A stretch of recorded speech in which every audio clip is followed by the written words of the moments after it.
first one, and this is the Leo Ellie Water Drop BB Cream. This one has an SPF of 27, and it's 50 grams.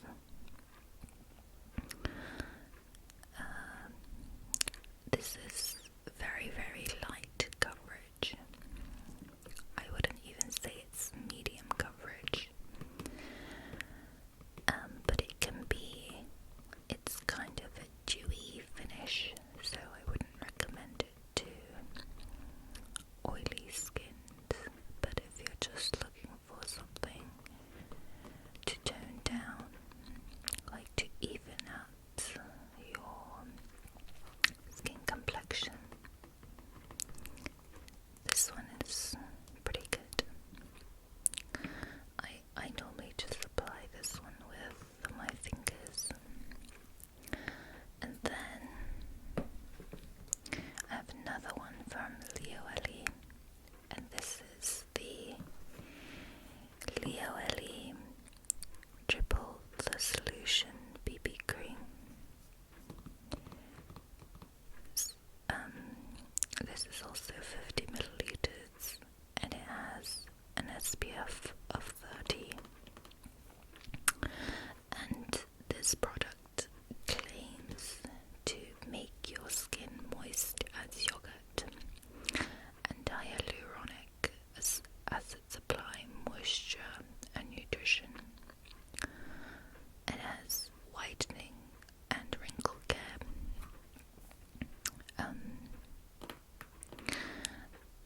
Again, these BB creams only come in one shade, so if you are anywhere kind of light olive skin toned, I would say NC 15 to NC 25 to 30, or NC 10. This would work for you. If you're anywhere lighter, if you're very fair, or you are darker skin toned, I wouldn't recommend this. And this one is a little bit thicker than other BB creams that I've tried. It's medium coverage, and you could definitely build it up to probably a full coverage, but it would look a little bit cakey. Okay, so this is my newest, I guess, kind of splurge. Well, it's not really a splurge. This was like $15 to $20. I think if you buy the compacts, if you buy it without the compact, it's cheaper, but this one is called Innisfree Mineral Melting Foundation, and they have two options. They have the dewy look, and then they have the fitting, and the fitting is matte. They also have 4 or 5 shades. I got the shade in N3 Neutral True Beige, but I think I could go a tone lighter. And I think this is the darkest one they have, which is unfortunate. But other than the shade range, because a lot of Asian products are targeted towards Eastern Asian women, so it's not very surprising that they have a low kind of range for shades, but it has a little mirror, and oh my gosh, this foundation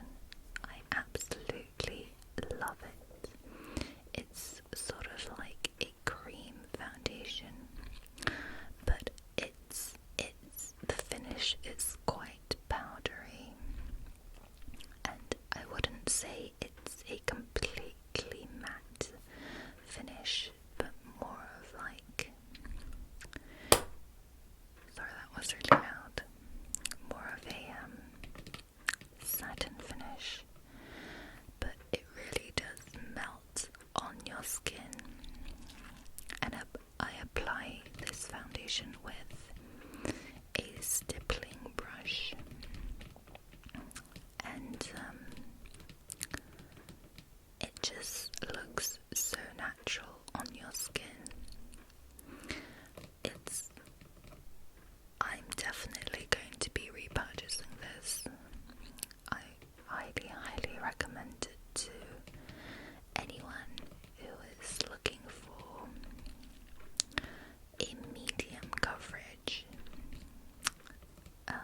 which is still buildable. It's not too buildable though. Who wants natural and a powdery finish? But you can, what I do is, after this, I use my MAC Fix Plus spray to set everything, and it makes it look so natural. And like, my mum never compliments me on my makeup because, I mean, she does, but she prefers the more natural look.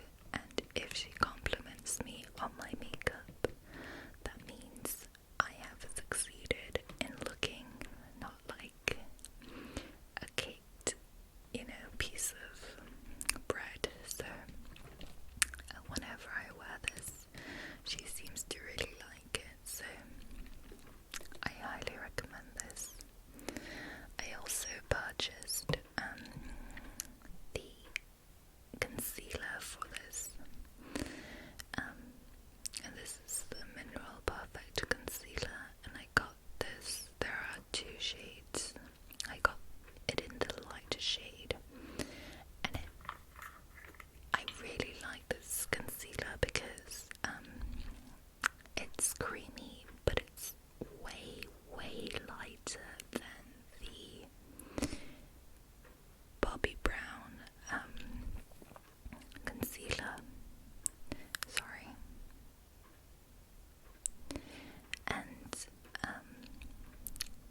it has a peachy undertone to it, which cancels out my horrific dark circles. Wait, let you listen to the sound of the lid.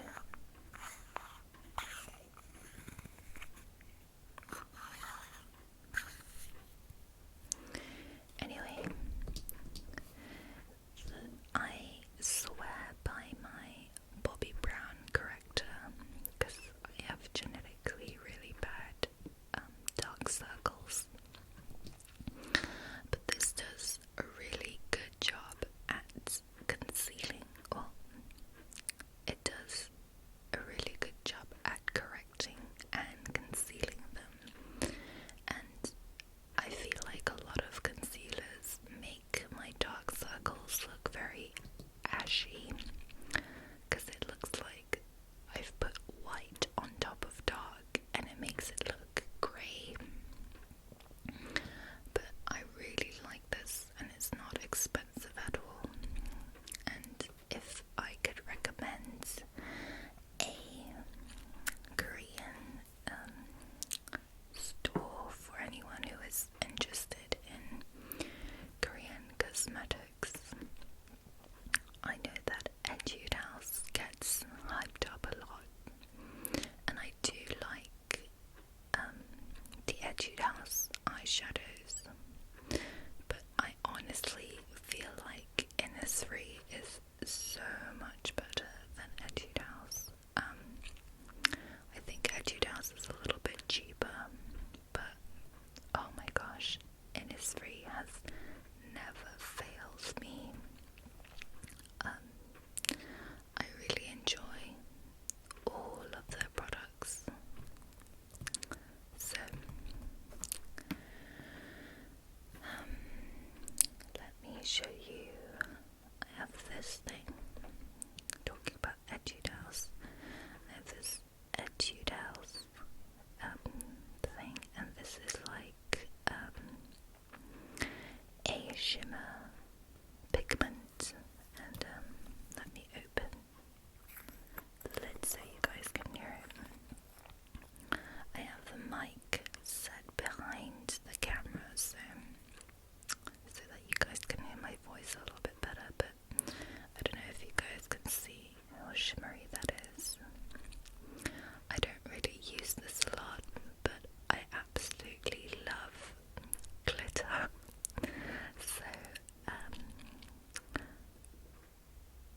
that to buy it. You can kind of use it if you're going out, I guess, dancing. It's like New Year's Eve, but I wouldn't wear this on a daily basis.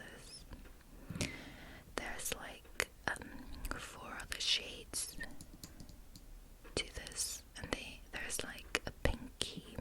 When the light reflects it, there's like a goldy shade and a pinky shade and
this is really comparable to NYX's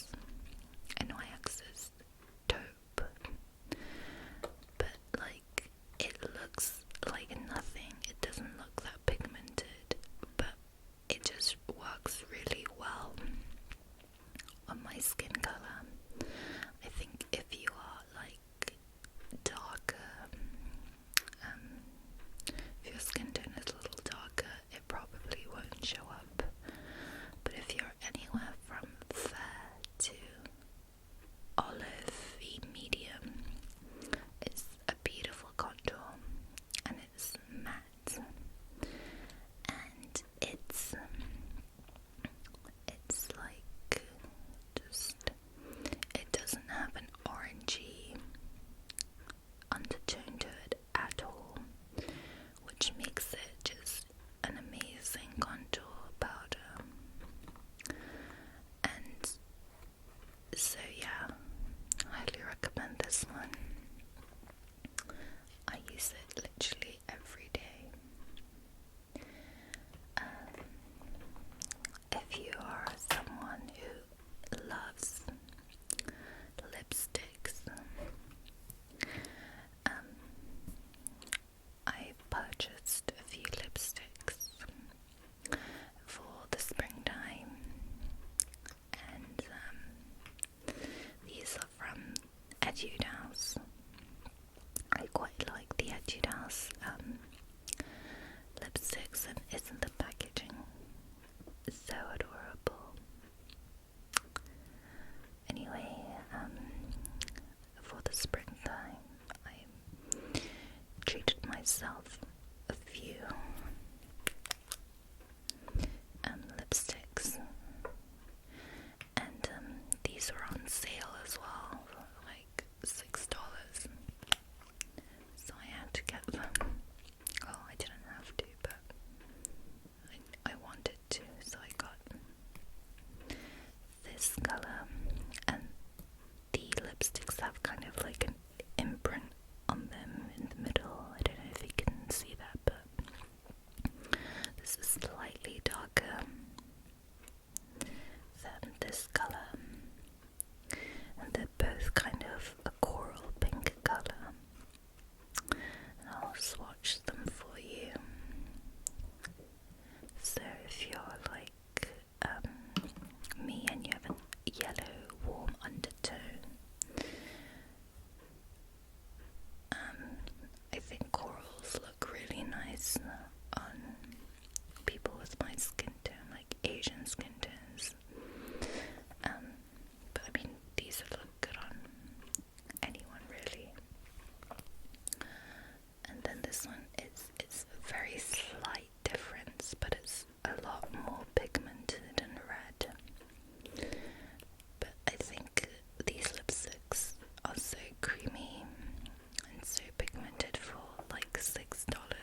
kind of a shimmery highlight colour.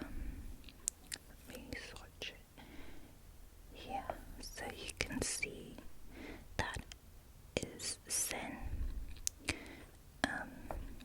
And then you can get like this for $4, and this is the Too Cool for School Party Time single eyeshadow. This is number 2, Cherry Blossom. And I'm gonna swatch this one for you. You can see they're pretty similar. Okay, so that's Sin, and this is Cherry Blossom. Look how similar they are. I think Sin is a little bit more pinky, and Cherry Blossom is slightly more whitish, but they're practically really similar. So if you can get your hands on these products, I recommend them to you. And this one as well. This is called The Secret Highlighter. It's a highlighter by Vanilla Co. And it's number 1 star. And this is like supposed to be a dupe for the Benefits High Beam, and you get a lot more product. Unfortunately, I have to throw mine away because it's been way too long. I think I've had this for like 2 years, but it's I think the only difference between this and High Beam is that this one is a little bit more gloopy, but if you're looking for a cheaper version of High Beam, this one does the same, and it's a lot cheaper, and you get more product. So that is really it for my Korean beauty ramble. I do have like a few other things I could show you guys, but I think I will leave that for another video. Hope you guys enjoyed this. I feel like rambles are a little unorganized, so I'm sorry if this was a little boring and not relaxing, but I do recommend all these products. If you have a question for me, I'll try to answer it. And before I go, the Japanese product that I was talking about is this mascara, and it's called the Heroin Make Long and Curl mascara, and it's by a Japanese brand called Kiss Me. And it's like it's a very stiff brush, and it has a little bend in the middle, but it really does wonders for my sparse Asian lashes. So I recommend that mascara if you have really like sparse eyelashes that don't have a curl to them. The only downside about that mascara is that it's such a pain to get like off. I have to use waterproof remover, which I normally do anyways because I have really oily eyelids, so everything smudges.